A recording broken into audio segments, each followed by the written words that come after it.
Hello every one. ഇപ്പോൾ നമ്മളൊരു യാത്ര പോവാണ്. അപ്പോൾ ഇതെവിടേക്കാണെന്ന് വെച്ച് കഴിഞ്ഞാൽ നമ്മുടെ കോളേജിന് തൊട്ടടുത്ത് തന്നെയാണ്. നമ്മുടെ ഡിപ്പാർട്ട്മെൻറ്റിലെ കുറച്ച് സ്റ്റാഫ്സാണ്, മൾട്ടിമീഡിയയിലെ, അതായത് ഞങ്ങളുടെ കൊളീഗ്സാണ്. അപ്പോൾ ഞങ്ങൾ എല്ലാവരും കൂടെ ചേർത്തിട്ട് എവിടെയാണ് പോകുന്നതെന്ന് വെച്ച് കഴിഞ്ഞാൽ നമ്മുടെ കോളേജിന് തൊട്ടടുത്ത് തന്നെ സാമൂഹ്യ നീതി വകുപ്പിൻ്റെ കീഴിൽ കുറേ സെൻറ്റേഴ്സുണ്ട്.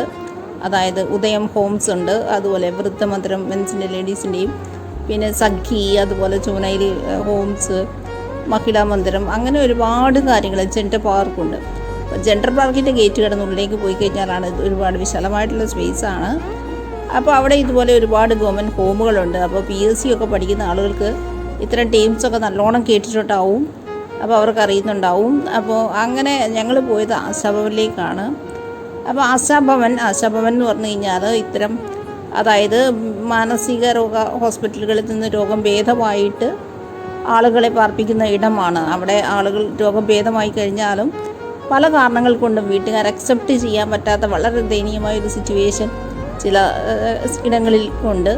അപ്പോൾ അങ്ങനെയുള്ള ആളുകളെ പാർപ്പിക്കുന്ന മെൻസിൻ്റെ സെൻ്ററാണ് ആശാഭവൻ. ഇവിടെ വെള്ളിമാടുകുന്ന് തന്നെയുള്ളത്. അവിടെ നമുക്ക് CSS വർക്കിൻ്റെ ഭാഗമായിട്ട് ചില സോഷ്യൽ വർക്ക് ചെയ്യാൻ വേണ്ടിയിട്ടാണ് നമ്മൾ പോയത്. നമ്മുടെ 1ാം വർഷ വിദ്യാർത്ഥികളുമായിട്ട് സോഷ്യൽ വർക്ക് ചെയ്യാനുണ്ട്. അപ്പോൾ അതിൻ്റെ ഒരു ഡിസ്കഷന് വേണ്ടിയിട്ടാണ് പോയത്. അപ്പോൾ നമുക്കിവിടെ ഒരു ഡിസ്കഷൻ, നമ്മൾ ഉള്ളിൽ കയറിയിട്ട് വീഡിയോ ഒന്നും കാണിക്കുന്നില്ല. അപ്പോൾ ജസ്റ്റ് അത് കാണാൻ ഫോർമലായിട്ടുള്ള ടോക്കായതുകൊണ്ടാണ് അത്തരം വീഡിയോ ഒന്നും നമ്മൾ ഫോണിലെടുത്തിട്ടില്ല. അപ്പോൾ അതുകൊണ്ട് തന്നെ നമ്മൾ അതുമായിട്ട് ബന്ധപ്പെട്ട് അതിൻ്റെ സറൗണ്ടിങ്സിലൂടെ പോകുന്ന യാത്രയുടെ വീഡിയോസാണ് നമ്മളിവിടെ കാണിക്കുന്നത്. വളരെ ക്യാം ആൻഡ് ക്വൈറ്റായിട്ടുള്ള സ്പേസാണ്. വളരെ സമാധാനപരവുമായും ബ്യൂട്ടിഫുള്ളായിട്ടുള്ള നല്ല ഭയങ്കര ഫ്രഷ് എയറൊക്കെയാണ് ഇവിടെ. കാരണം പ്രത്യേകിച്ച് എടുത്ത് പറയേണ്ടത്, നമ്മുടെ നഗരത്തിൻ്റെ സെൻട്രൽ ഭാഗം അല്ലെങ്കിൽ ഓപ്പറേഷൻ പരിധിയിൽപ്പെട്ട സ്ഥലമായിട്ട് പോലും വളരെ ക്യാം ആൻഡ് ക്വൈറ്റായിട്ടുള്ള, നഗരത്തിൻ്റെ തിരക്കുകളിൽ നിന്നെല്ലാം മാറി സ്ഥിതി ചെയ്യുന്നൊരു സ്പേസായിട്ട് നമുക്കിവിടെ തോന്നുന്നുണ്ട്. അപ്പോൾ നമുക്ക് ഈ ഒരു ആശാഭവനിൽ കോണ്ടാക്ട് ചെയ്യാനായിട്ടുള്ള എല്ലാവിധ സംവിധാനവും സഹായവും കോണ്ടാക്റ്റൊക്കെ ചെയ്തു തന്നിട്ടുള്ള അഞ്ജലി മേഡം, അതുപോലെ അഞ്ജു മേഡം, ആശാഭവൻ്റെ സൂപ്രണ്ട് ഐശ്വര്യ മേഡം, അപ്പോൾ എല്ലാവർക്കും ഞങ്ങളുടെ ഹൃദയം നിറഞ്ഞ താങ്ക് യു കൂടെ ഞങ്ങൾ പറയുകയാണ്. പിന്നെ നമ്മളിവിടെ എത്തി ഇവിടുത്തെ ഒരുപാട് കാര്യങ്ങളൊക്കെ ഡിസ്കസ് ചെയ്തു. നമുക്ക് എന്താ ചെയ്യാൻ പറ്റുന്നതെന്നുള്ള കാര്യങ്ങൾ ഡിസ്കസ് ചെയ്തു.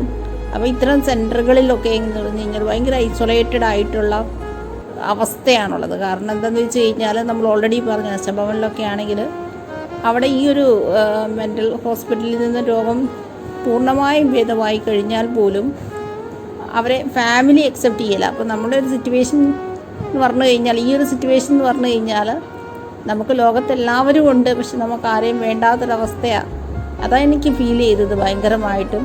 ആരുമില്ലാത്ത അവസ്ഥയേക്കാൾ വളരെ വേദനാകരമായിട്ടുള്ളൊരവസ്ഥയായിട്ട് എനിക്ക് തോന്നി. എല്ലാവരും ഉണ്ട്, നമ്മളുടെ സ്വന്തം അച്ഛനും അമ്മയും അല്ലെങ്കിൽ വേണ്ടപ്പെട്ട ആളുകളൊക്കെ ഉണ്ടായിട്ടും അവർ വേണ്ട എന്ന് പറയുന്ന, അല്ലെങ്കിൽ ചില കാരണങ്ങൾ കൊണ്ടാവാം, എന്താ കാരണം നമുക്കറിയില്ലല്ലോ, നമ്മൾക്കാരെയും ജഡ്ജ് ചെയ്യാൻ കഴിയില്ലല്ലോ, ചില കാരണങ്ങൾ കൊണ്ടാവാം വീണ്ടും ഇത്തരം പ്രശ്നങ്ങൾ വീണ്ടും വരുമോ എന്നുള്ള തോന്നലോ പേടിയോ ഒക്കെ ആവാം. എന്നാലും അക്സെപ്റ്റ് ചെയ്യാതിരിക്കുന്നൊരു സിറ്റുവേഷൻ. പക്ഷേ നമ്മളൊക്കെ മനുഷ്യന്മാരാണ്, വളരെ സ്നേഹത്തോടെ കൂട്ടി നിർത്തേണ്ട ആളുകളെയാണ് ചിലപ്പോൾ പല കാരണങ്ങൾ കൊണ്ടും ഇത്തരം ഹോമുകളിൽ അകപ്പെട്ടു പോകുന്നത് അല്ലെങ്കിൽ അകപ്പെട്ടു പോകുന്നത്.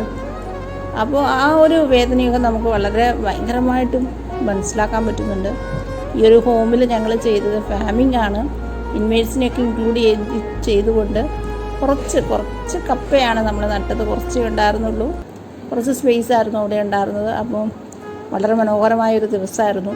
അപ്പോൾ നമ്മുടെ സ്റ്റുഡൻസിനാണെങ്കിലും ലൈഫിൻ്റെ other side of the coin എന്ന് പറയും പോലെ ലൈഫിൻ്റെ മറ്റൊരു തലം കൂടി മനസ്സിലാക്കാനും ഒക്കെ പറ്റിയൊരു ദിവസം കൂടിയായിരുന്നു. Thank you. ശരിക്കും പറഞ്ഞു കഴിഞ്ഞാൽ ഞങ്ങൾ ഈ ദിവസം മനോഹരമായി എൻജോയ് ചെയ്തിട്ടുണ്ടായിരുന്നു. അവിടുത്തെ ഇൻമേറ്റ്സുമായിട്ടും അതുപോലെയുള്ള ഓരോരുത്തരുമായിട്ടും നമ്മളുടെ ജീവിതത്തിൻ്റെ മൂല്യങ്ങളും വളരെ ഡീപ്പായിട്ട് നമുക്ക് മനസ്സിലാക്കി തന്ന ഒരു ദിവസം തന്നെയായിരുന്നു. വളരെ മനോഹരമായിട്ടുള്ളൊരു ദിവസം നമുക്ക് കിട്ടിയതിലുള്ള നിറഞ്ഞ സന്തോഷത്തിലാണ് ഞങ്ങൾ ഓരോരുത്തരും അവിടുന്ന് തിരിച്ചിറങ്ങുന്നത്. Thank you.